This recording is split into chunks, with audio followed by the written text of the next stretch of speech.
زمین اس آدمی سے جس نے پہلے ہی ہاتھ میں ایک آری پکڑ رکھی ہے اس سے درخواست کر رہی ہے کہ پلیز تم جو ہے وہ اپنی اور میری زندگی کو جو ہے وہ بچا لو۔ اب ہم دیکھتے ہیں کہ درخت زمین کے لیے اور انسان کے لیے، ان دونوں کی زندگی کے لیے کتنے امپورٹنٹ ہیں، کتنے اہم ہیں اور ان کی کیا اہمیت ہے۔ جنگلات جانوروں اور پرندوں کا مسکن ہے۔ مسکن کہتے ہیں رہنے کی جگہ کو، یعنی کہ جنگلات کی وجہ سے جانوروں کو اور پرندوں کو ان کے گھر ملے ہیں۔ جنگلات سے ہم لکڑی حاصل کرتے ہیں۔ اب یہاں پر جو یہ بینیفٹ ہے یہ انسان کے لیے فائدہ ہے کہ جنگلات سے انسان کو لکڑی ملتی ہے، اور اس لکڑی سے انسان کیا کرتا ہے، اپنے لیے فرنیچر بناتا ہے، کھیلوں کا سامان بناتا ہے۔ لکڑی جلانے کے طور پر بھی، یعنی کہ اس کو ایندھن کے طور پر بھی استعمال کیا جاتا ہے، کھانا پکانے کے لیے، گرم کرنے کے لیے استعمال کیا جاتا ہے، حرارت کا ذریعہ بھی ہے۔ لکڑی سے ماچس اور کاغذ بھی بنایا جاتا ہے۔ اب جو ماچس ہے جس کو آپ جلاتے ہیں، جو جلانے کے کام آتی ہے، اس کے علاوہ جو کاغذ ہے جن پر آپ لکھتے ہیں، وہ بھی کس سے بنایا جاتا ہے، اسی لکڑی سے بنایا جاتا ہے۔ اب جنگلات موسم کو خوشگوار رکھنے میں بھی اہم کردار ادا کرتے ہیں۔ اب موسم کا جو تعلق ہے وہ نہ صرف انسانوں کے ساتھ ہے بلکہ زمین کے ساتھ بھی ہے۔ جنگلات جو ہیں وہ موسم کو خوشگوار رکھتے ہیں، یعنی جو گرمی ہے اس کو جذب کر لیتے ہیں اپنے اندر۔ اب جہاں درخت نہیں ہوتے وہاں پر درجہ حرارت زیادہ رہتا ہے، گرمی زیادہ رہتی ہے، اور درخت نہ ہونے کی وجہ سے اب ہماری زمین کا درجہ حرارت بڑھتا جا رہا ہے۔ اسی لیے دیکھیں زمین کے منہ میں کیا ہے، تھرمامیٹر ہے، اور گرمی سے اس کا برا حال ہے۔ جنگلات زمین کے کٹاؤ کو روکتے ہیں۔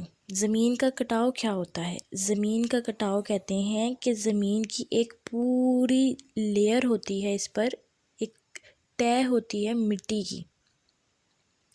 اب یہ مٹی کی جو تہہ ہے یہ زمین کو زرخیز بناتی ہے، اور اس کے علاوہ جو مٹی ہے اس کو روک کے رکھتی ہے، جو نیچے والی مٹی کی تہہ ہے اس کو روک کے رکھتی ہے کہ وہ پانی کے ساتھ بہہ نہ جائیں۔ اب کیا ہوتا ہے کہ جب ہم درختوں کو کاٹ دیتے ہیں تو جو مٹی کی تہہ ہے یہ بھی ختم ہو جاتی ہے، اور جو درخت راستے میں رکاوٹ کے طور پر آتے ہیں وہ بھی ہم ختم کر دیتے ہیں۔ تو جب سیلاب آتے ہیں اور پانی تیزی سے آتا ہے تو کیا ہوتا ہے کہ یہ جو مٹی کی تہہ ہے یہ بھی ساتھ ہی بہہ جاتی ہے، اور جو زمین کی زرخیزی ہے، یعنی زمین کے اوپر جو اس کی خصوصیت ہے کہ ہم اس کے اوپر چیزیں اگا سکتے ہیں، وہ ختم ہو جاتی ہے، اور پھر ہم کہتے ہیں کہ یہ زمین بنجر ہو گئی ہے، اب یہاں پر ہم کچھ کاشت نہیں کر سکتے۔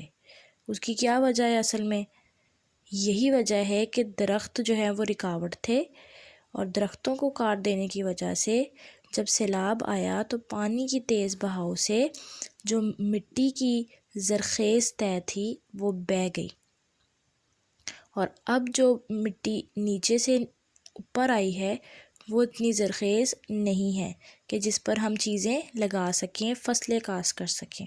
ٹھیک ہے، اب کیا کریں ہم؟ اب دیکھیں ہمارے لیے خوراک کا مسئلہ بھی پیدا ہو گیا۔ اب ہم فصلیں نہیں لگا سکیں گے تو کیا ہوگا؟ خوراک کا مسئلہ پیدا ہو جائے گا۔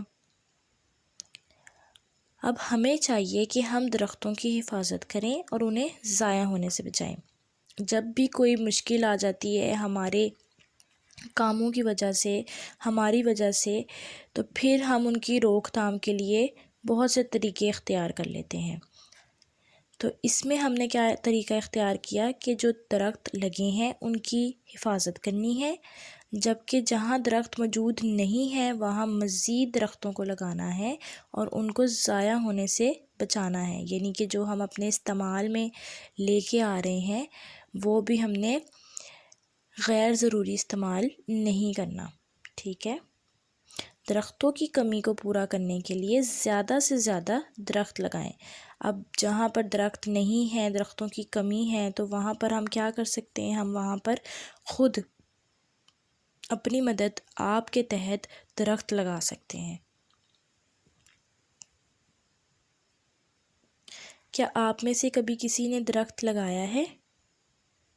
اگر آپ میں سے کسی نے درخت لگایا ہے تو یہ تو بہت اچھی بات ہے کہ آپ نے اپنی اور زمین کی زندگی بچانے میں اہم کردار ادا کیا ہے۔